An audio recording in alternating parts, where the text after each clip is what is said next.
All right, God bless everybody. Today the topic is the evolution of faith. What is faith? Can you explain it? We all think we can, but can we? What about faith's little brother, believing?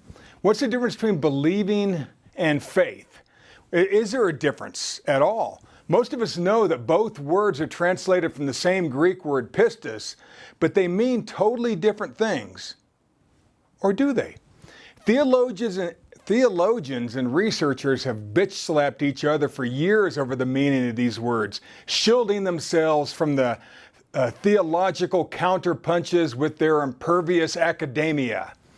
Homespun Bible experts, with their finger-stained concordances and backlighted keyboards, look up from their notes long enough to tell us the difference between the two words is simply that one is a verb and the other is a noun.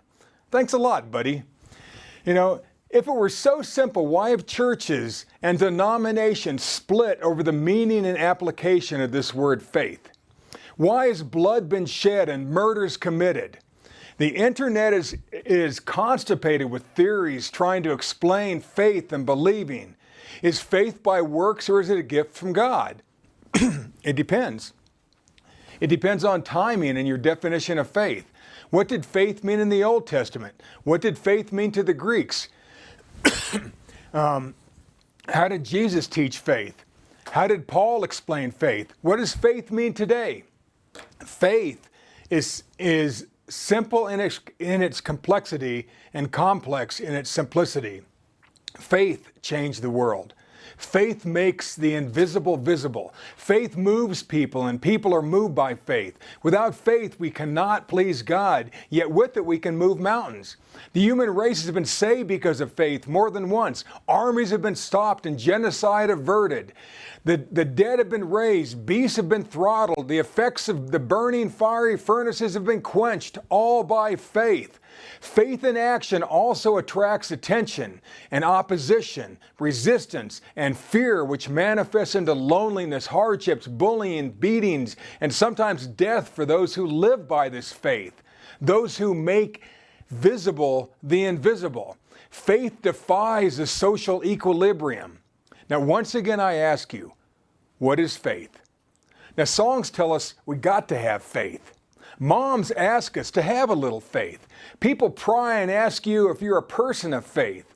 Then they want to know your denomination or brand of faith. Then there's a holy trinity of needlepoint, faith, hope, and love. You know, in the 1990s, some would make a bold show of their faith by openly reading a zippered Bible at Starbucks while nursing a latte and hoping people would notice. This was witnessing light. I once saw a man through the window at Panera's owning a table with his stack of Bibles and not one but two iPads on eye-level stands. And he was near the front window frantically typing away at his Bluetooth keyboard and flipping through Bible pages like a mad scientist trying to crack the code and save the world. In a weird way, he was showing his faith. It almost made me curious enough to go in and sit down across from him. Almost. I know better. Faith is a firm belief in something for which there is no current evidence, but so is belief. Children have few beliefs, yet strong faith. Faith is the compass that guides us even when our beliefs are interrupted or challenged. You know, beliefs will change, but faith rarely does. They say that faith is blind, yet with it we can peer into the future. What's the difference between faith and belief? What is pistis? I like to say that belief is human, but faith is divine. Faith is a state of being. Belief is an act of the will. Our beliefs and what we believe for will change during our lives, but our faith is much more intact, deeper. We can't have faith without belief, yet we can have belief without faith. Even the devils believe in one God, but they tremble, James 2:9. Now, does it all come back to faith being a thing, a noun, and believing being an action, a verb? Well, yes and no. If faith is a gift from God, like 1 Corinthians 8:12, 8 and 9 say, then how can it be lost, like Luke 8, 25 says. If faith is a spiritual gift, how can it require works? Like James 2:20 says. Why should we care? Allow me to muddy the waters even a bit more. If the starting point for faith was on the day of Pentecost, why did Paul also say the Old Testament greats lived by it? Well, Galatians 3:23 says, but before faith came, we were kept under the law, shut up unto the faith which should afterwards be revealed. Hebrews 11:1 and 2 says, now faith is the substance of things hoped for, the evidence of things not seen. For by it the elders obtained a good report. Now we can learn about these elders who live by faith as we stroll through the hall of faith in Hebrews 11. It highlights the amazing and noteworthy feats done by the Spirit and by the Spirit-enabled believers of the Old Testament. Now here's another mind bender. We're told by the Apostle Paul that our faith is a gift that requires no work on our part. On the converse, we're also told by the Apostle James, the half-brother of Jesus, that faith without works is dead. Who is right? Who's right? The early reformers, Martin Luther and John Calvin, were in bitter opposition over this one point. Insert theological bitch slapping here. For by grace are ye saved through faith, and not of yourselves. It is the gift of God, not of works, lest any man should boast. Ephesians 2:8 and 9. But faith without works is dead. James 2:20.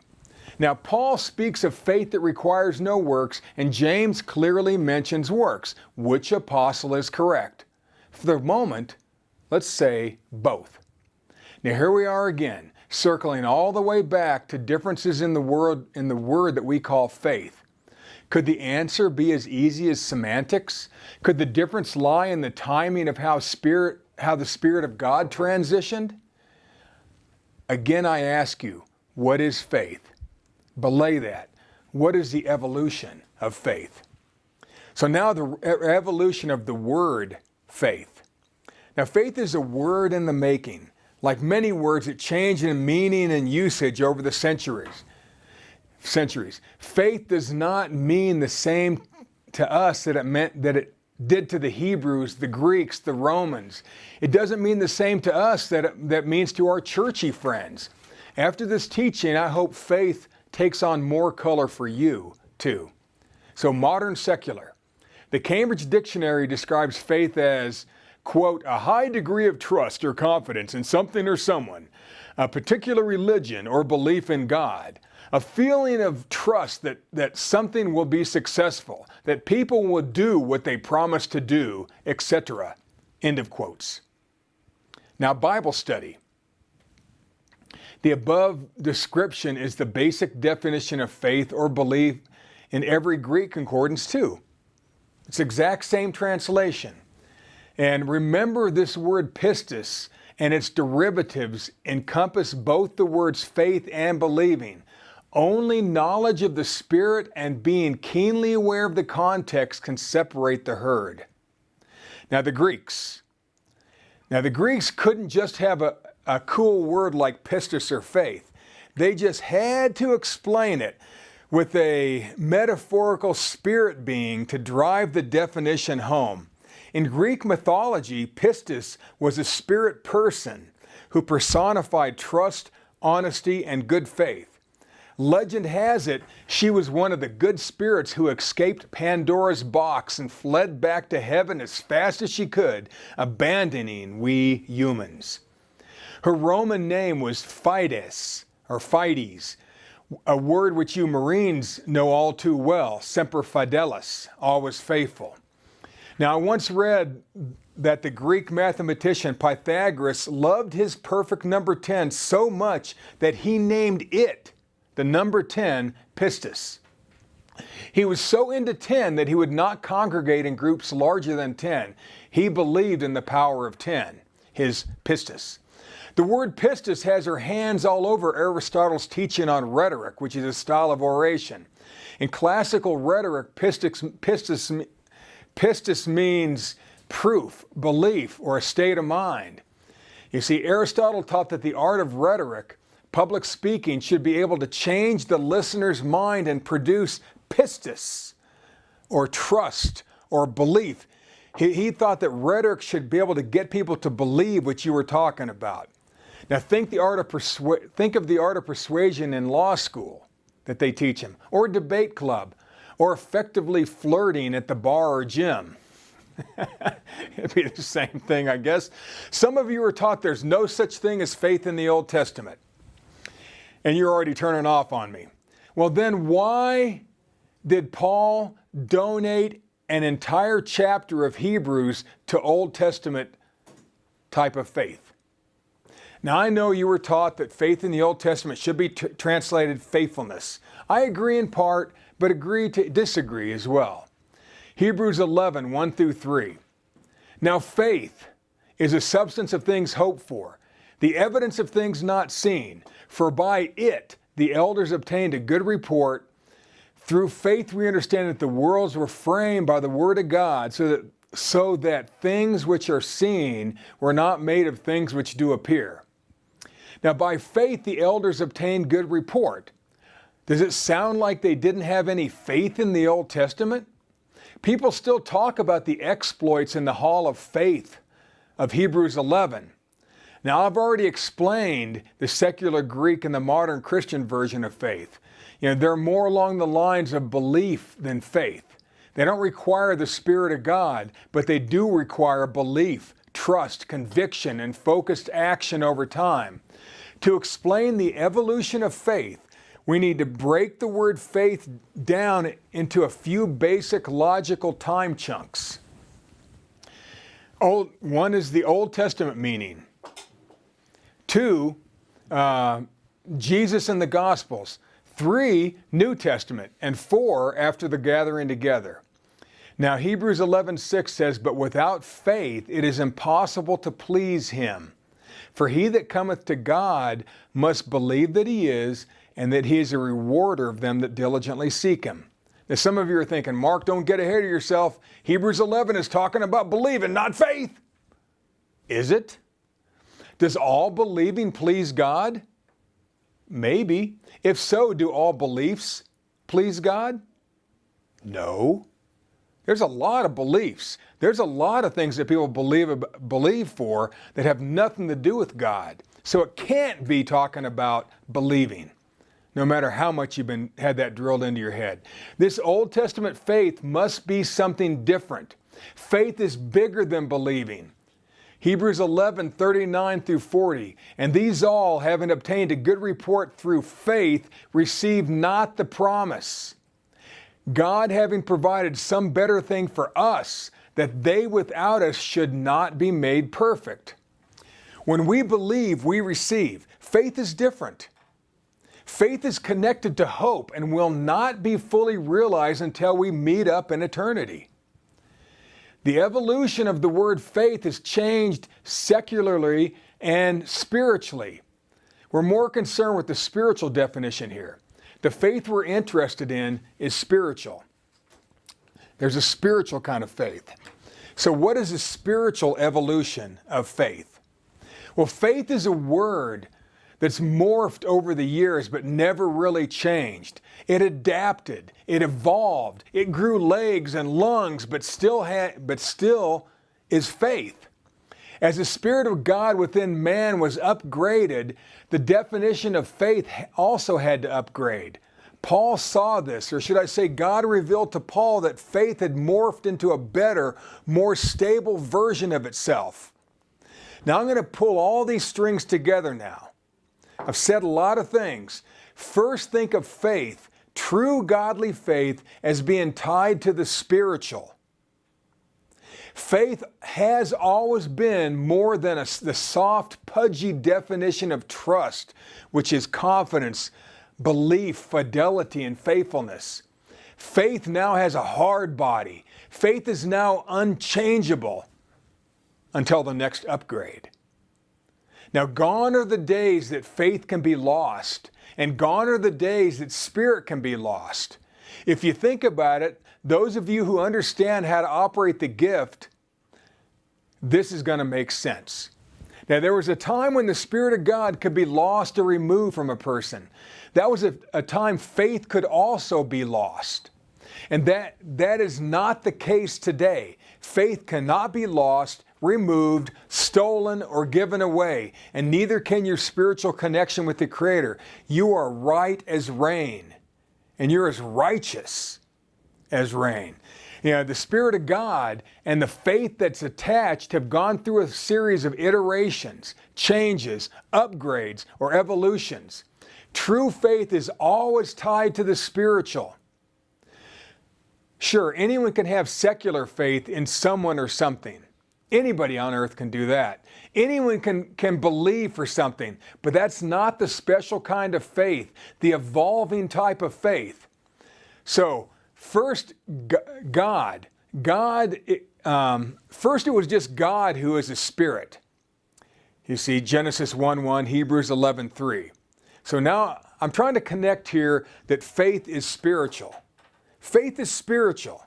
Faith is spiritual. Faith is not an act of the will. This is different. You see, so angels, this was the next creation of spiritual beings we call angels. And this split into two groups, 2/3 good and 1/3 bad. Then came Adam and Eve. And there are a couple of humans who evolved from body and soul into what I call a true human.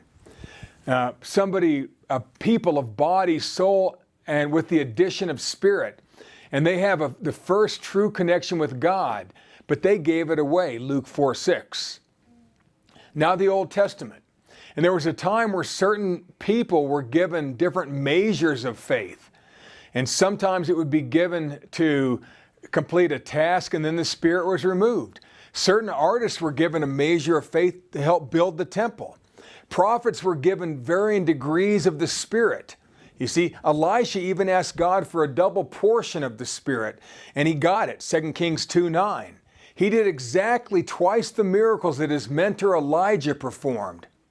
David, after his illicit tryst with Bathsheba, asked God not to take away the Spirit from him.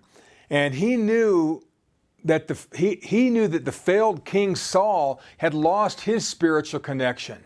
Spirit could be given and Spirit could be taken away. Spirit could be given in a greater or lesser degree to different people, which means faith could be at a greater or lesser degree. Now this should start making sense. Some of you are doubting what I'm talking about now. And oh ye of little faith.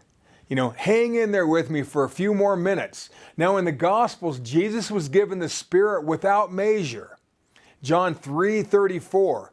Before him, everyone from Eve to Malachi also had it by measure and upon the condition of their individual ability to believe, their job for God, and yes, their faith. Now remember Jesus' apostles who for some reason were not able to remove a devil spirit from a seriously possessed boy. You remember that record? You see, prior to that encounter, they had helped heal and deliver many people from the same condition, but not this time. Why? Why?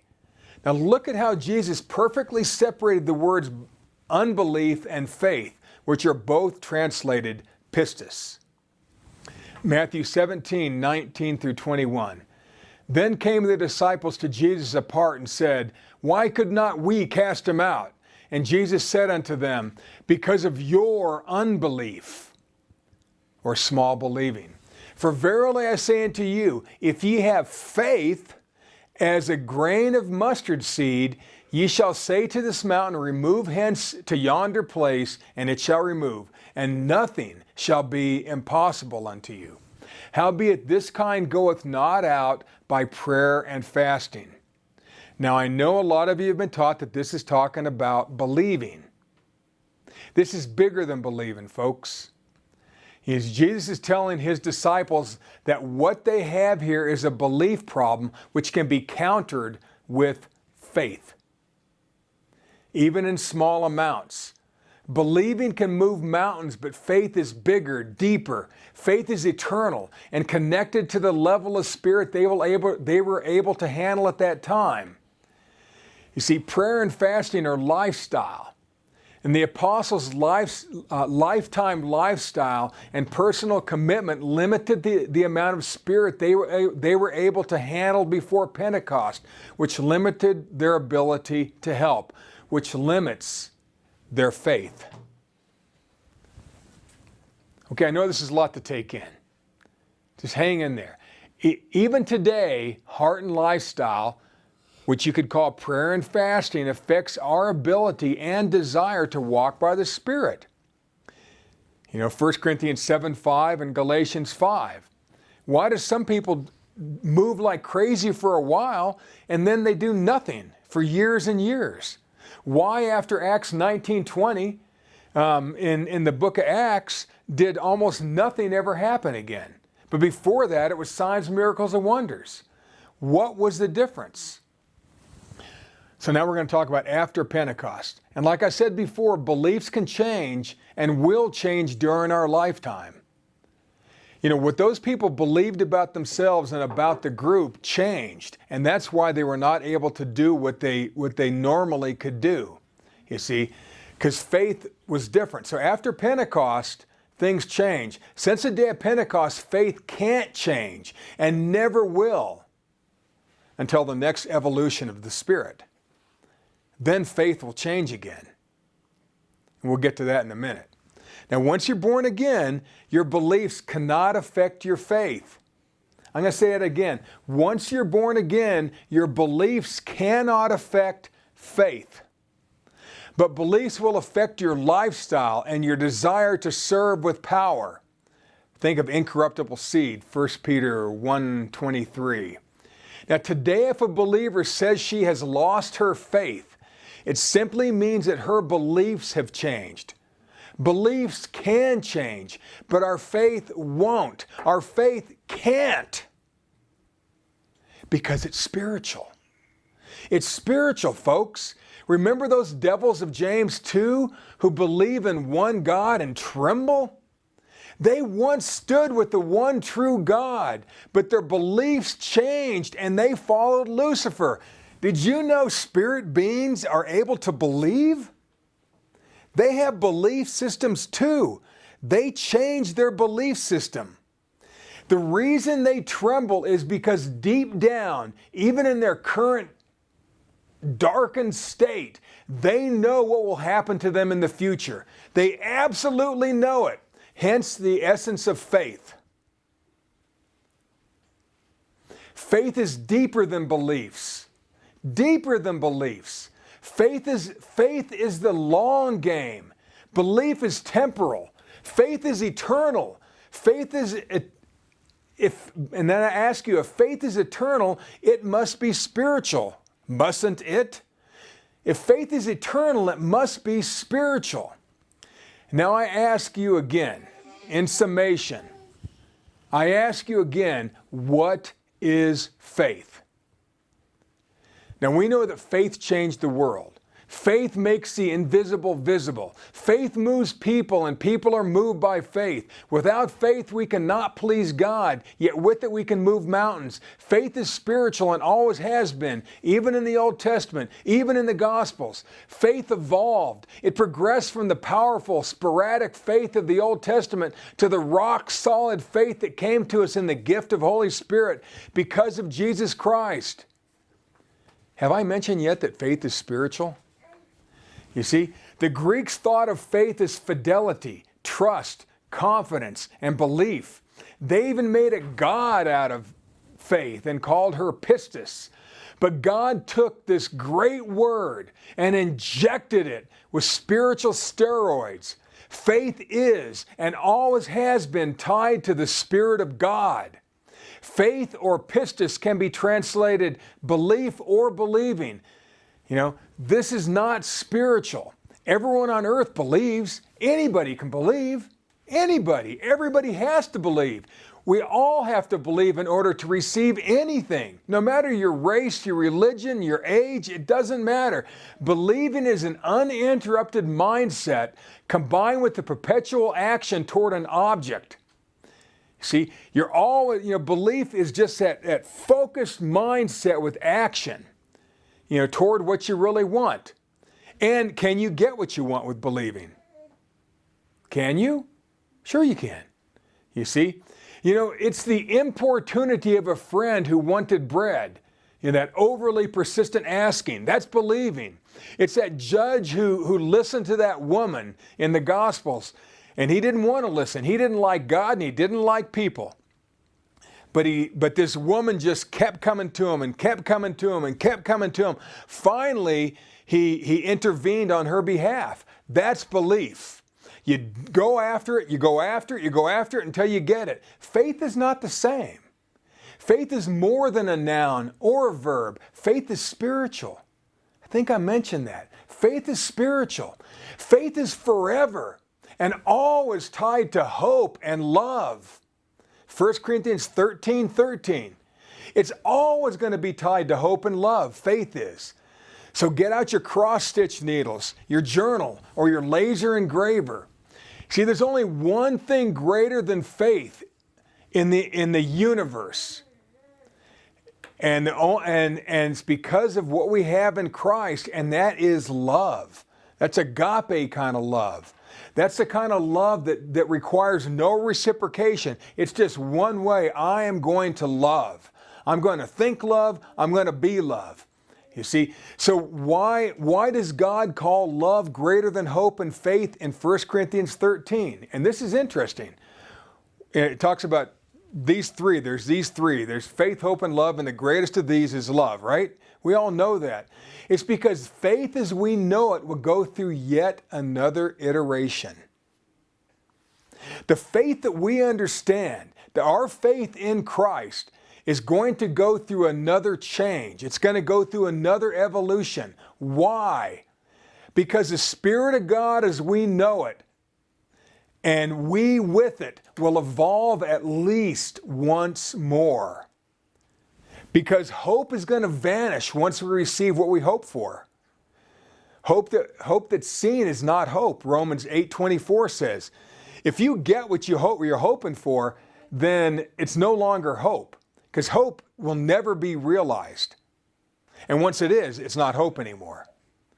See, but love, agape level love, will never ever change because God is love. Love will never fail. 1 Corinthians 13:8. See, faith claims knowledge of the unknowledgeable. Faith is not blind, even though they talk about blind faith. Faith is our why. Faith is our one thing. Faith is Curly's law. Faith connects us with God. Faith goes beyond evidence. Believing requires evidence. Faith is our inner spiritual vision that sustains. Faith remains through all our belief changes. Faith is directed upward. Believing is directed outward. Faith is vertical. Believing is horizontal. Faith is believing with a higher, longer purpose. Faith is the support structure of all hope. Faith is the support structure of all hope. Faith is the evidence that we already own what we have never yet laid eyes upon. Hebrews 11:1. Faith is the evidence that we already own what we have never yet laid eyes upon. That's faith. You see how hope is connected with faith? Faith evolved each time the Spirit of God changed, which changed its definition each time. That's why people have such trouble trying to define or explain faith. It's because the definition changed. Every time the Spirit of God changed, the definition of faith changed. It was different in the Old Testament. They could lose it. We can't. It's impossible. You see, Jesus said, like I said earlier, he told the apostles, you can't cast this thing out because you don't have enough prayer and fasting lifestyle. You see, you haven't built your faith to this level. You haven't built yourself to receive the amount of Spirit to handle that kind of faith. So faith evolved each time the Spirit of God changed. You see, we live at a time where our faith is fully developed. It's seated in the heavenlies. We are powerful people. We can do greater works than Jesus Christ did that he did in the gospel because faith is involved. That's why we can do greater. Our faith is greater because he brought that kind of faith. You know, we can do all things through Christ because of this faith. We have health and prosperity because of this faith. We're super conquerors because of faith. We will be together with each other and with God for eternity. And that, my friends, is the evolution of faith. God bless.